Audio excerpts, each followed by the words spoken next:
আসসালামু আলাইকুম সবাইকে। আজকের রেসিপিতে শেয়ার করছি আলু এবং কলিজা দিয়ে তৈরি ভীষণ মজার একটা কারির রেসিপি। এই রেসিপিটা ভাত, রুটি, পরোটা অথবা চালের রুটি যে কোনো কিছুর সাথেই কিন্তু বেশ জমে যায়। চলুন তাহলে রেসিপিটা দেখে নিই। আজকের রেসিপির জন্য আমি ব্যবহার করছি 1 কেজি পরিমাণ গরুর কলিজা। কলিজাগুলোকে আমি ভালো করে ধুয়ে নিয়েছি। এখন ফুটন্ত গরম পানিতে কলিজাগুলোকে দিয়ে দিয়েছি। এই কলিজাগুলোকে প্রায় 5 মিনিটের মতো একটু সিদ্ধ করে নিতে হবে। এই যে দেখুন, ঠিক এই পর্যায়ে কিন্তু আমি চুলাটা বন্ধ করে দেব আর কলিজাগুলোকে নামিয়ে নিব।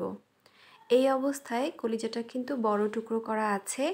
এখন যখন পানিটা একদম ঠান্ডা হয়ে যাবে, তখন এই কলিজাগুলোকে আমি এর উপরে যে একটা আবরণ থাকে, এই যে দেখুন একটু চামড়ার মতো আবরণ, এই আবরণটাকে হাত দিয়ে ফেলে দেব। আর এটা কিন্তু খুব সহজে উঠে আসবে, একটু টান দিলেই খেয়াল করবেন খুব সহজেই কিন্তু এটা উঠে আসছে। আর এভাবে করে সব কয়টি কলিজা থেকে এই চামড়াটাকে এভাবে ফেলে দিব।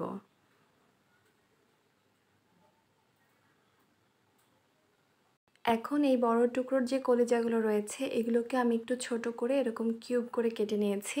চুলায় একটা প্যান বসিয়ে দিয়েছি আর দিয়ে দিয়েছি প্রায় 1/3 কাপ পরিমাণ সয়াবিন তেল। প্রথমে দিয়ে দিচ্ছি একটা তেজপাতা, 4-5 টুকরো এলাচ এবং 3 টুকরো দারুচিনি। 1 কাপ পরিমাণ পেঁয়াজ কুচি ব্যবহার করছি। পেঁয়াজটাকে হালকা নরম করে ভেজে নেব। এই পর্যায়ে দিয়ে দিচ্ছি একটা কালো এলাচ, এতে করে খুব সুন্দর একটা ফ্লেভার আসবে। 1 চামচ করে ব্যবহার করছি হলুদ এবং মরিচের গুঁড়া, 1 চা চামচ পরিমাণ ধনিয়া গুঁড়া, 1 চামচ পরিমাণ জিরা গুঁড়া, 2 চা চামচ করে ব্যবহার করছি আদা এবং রসুন বাটা। আর লবণটা অবশ্যই আপনার স্বাদ অনুযায়ী। সব কিছুকে একসাথে খুব ভালো করে মিশিয়ে নিতে হবে।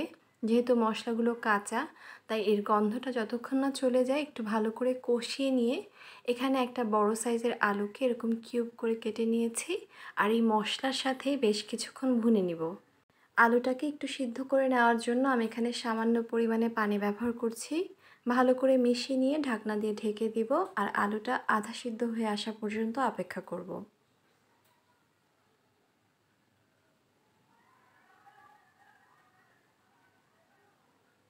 আলুটা কিন্তু আধা সিদ্ধ হয়ে গেছে। এখন একটু নেড়েচেড়ে মিশিয়ে নিয়ে এর মধ্যে সেই কলিজাগুলোকে দিয়ে দিব। যেহেতু কলিজা সিদ্ধ হতে কিন্তু খুব বেশি একটা সময় লাগে না, এজন্য আলুটাকে আমি একটু আধা সিদ্ধ করে নিয়েছি।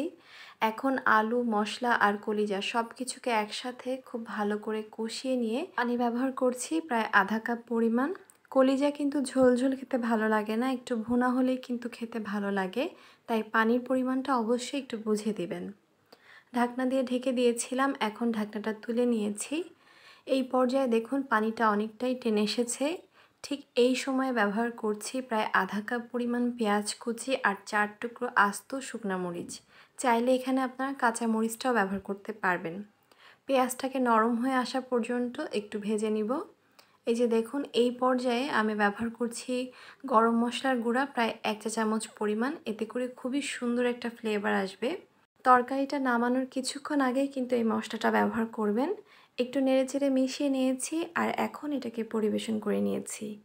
তৈরি হয়ে গেল আলু আর কলিজা দিয়ে তৈরি খুবই মজার একটা তরকারি।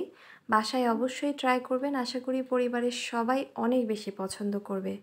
আজকের এই রেসিপিটা ভালো লাগলে অবশ্যই ভিডিওতে লাইক, কমেন্ট এবং শেয়ার করতে একদমই ভুলবেন না। আজকে এখানেই বিদায় নিচ্ছি। আল্লাহ হাফেজ।